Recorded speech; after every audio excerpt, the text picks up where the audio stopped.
Well, since I needed a new hobby, because, you know, 3, 4, 5, 6, or 7 hobbies isn't enough, I actually wanted to print a 3D part. And you can go online and have people print 3D parts for you. And the one I wanted, I got an estimate of about $50 to print it and ship it to me.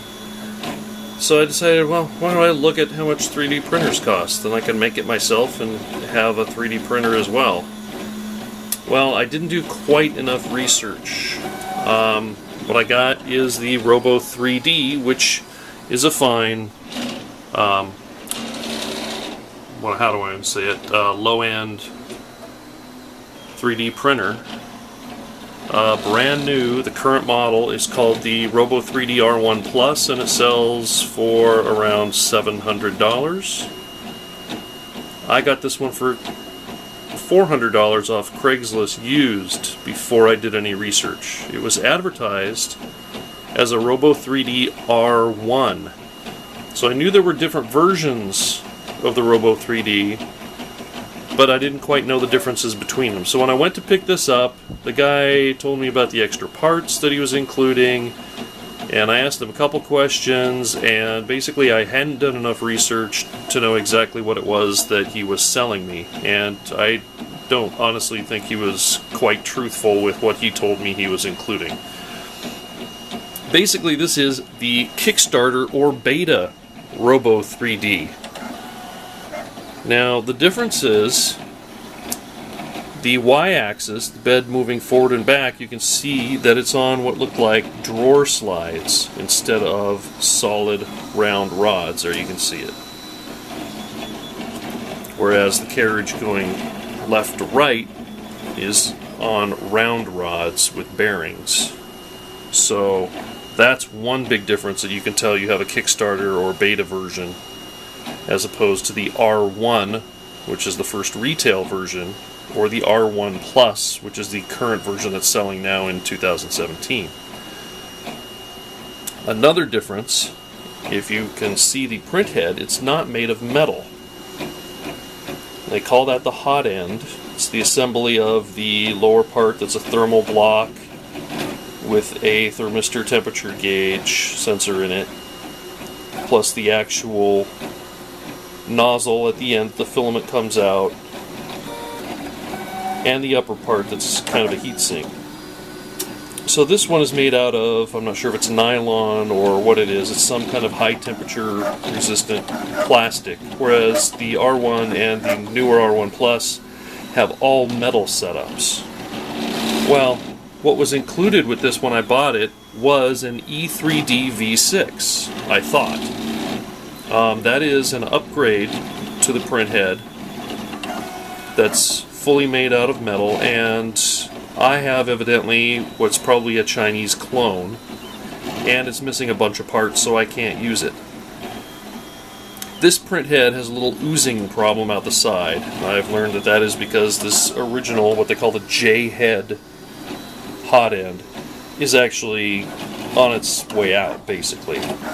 So it's leaking some filament. So there's some areas in the print where you might see some extra stringing or blobs, and part of that is just, I think, because the hot end is just going out. Another thing that you can tell that this is a beta unit is the way it knows the height of this carriage. You might be able to see right there between the two round rods on top.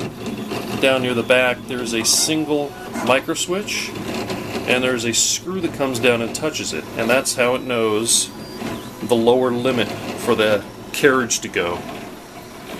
The newer units have micro switches on the sides here, on both sides, and it has an auto leveling feature, which actually technically is not auto leveling because it doesn't level your bed. It just builds a map of different areas of your bed in the software, so when it goes to print, it knows that maybe your bed is a little bit tilted on one side, so it compensates for that with the height while it's printing.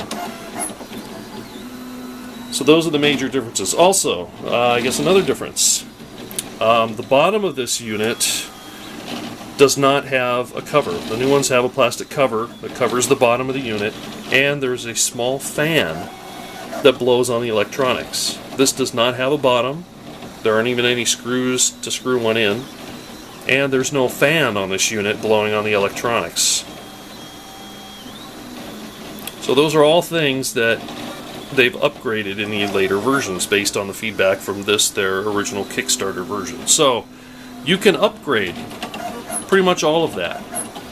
I also got an LCD screen, but it was missing an adapter. LCD screen will go on here, so I don't need a PC to print. You get your print ready on the PC, save it to an SD card, then you put it on a little LCD, and you can start the print, and it'll just happily print from the SD card using the LCD screen, and not a PC. So I don't have a PC. For example, this print's supposed to take a little over 4 hours, and I'm going to have my PC turned on the entire time it's running. If I shut it down, the print head will just stop.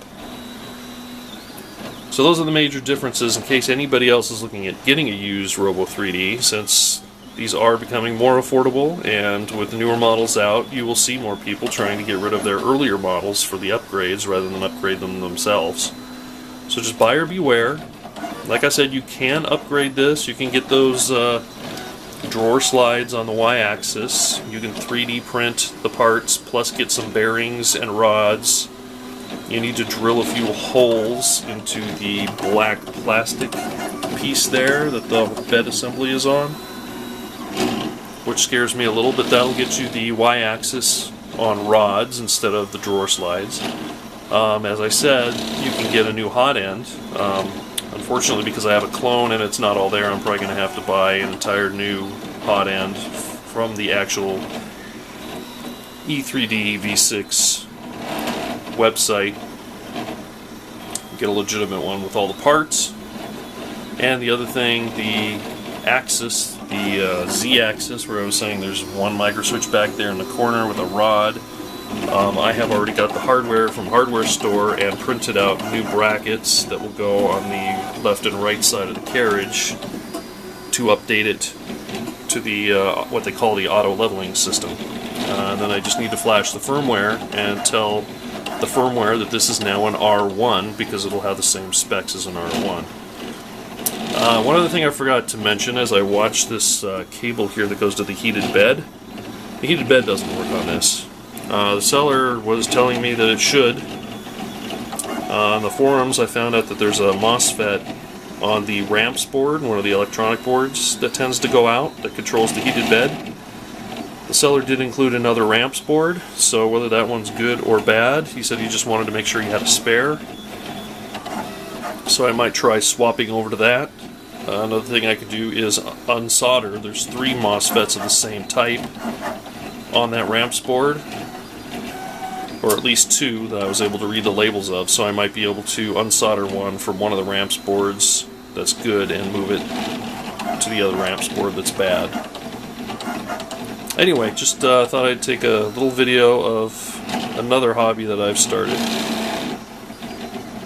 I've always been interested in 3D printing and just finally decided to take the plunge when I thought I found a good deal, which now of course is turning into not such a good deal, but still, once I upgrade it, I'll still have probably the amount that a new printer would cost, and I'll end up hopefully with a working LCD screen, a slightly better hot end, so it'll still be kind of a wash. One other mod I just put in last night, the LED strip. It goes all the way up one side across the top and down the other. The new models come with lights inside. This beta unit had no lights whatsoever, so when you turn the power switch on, you really had no idea it was on, because nothing would light up or move or anything until your software actually told the print head to do something.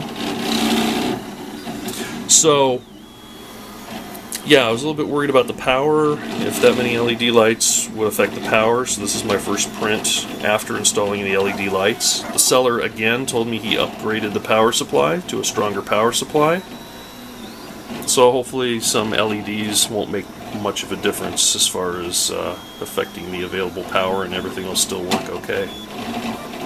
Well, that's it for now. Just wanted to make a little video of this thing running and explain how what I thought was a good deal turned into not a good deal, and maybe help other people who are looking for one decide whether they want to get one of these and try and upgrade it to make it better, or lower the price if somebody's asking a high price for one of these beta units, knowing they're not as good as the retail versions. You can see it is printing. Had a heck of a time setting up at the start, but I think most of that was just learning how to set up the printer itself, and the nozzle might have been a little bit clogged when I first started. So, yeah, hope somebody finds this information useful.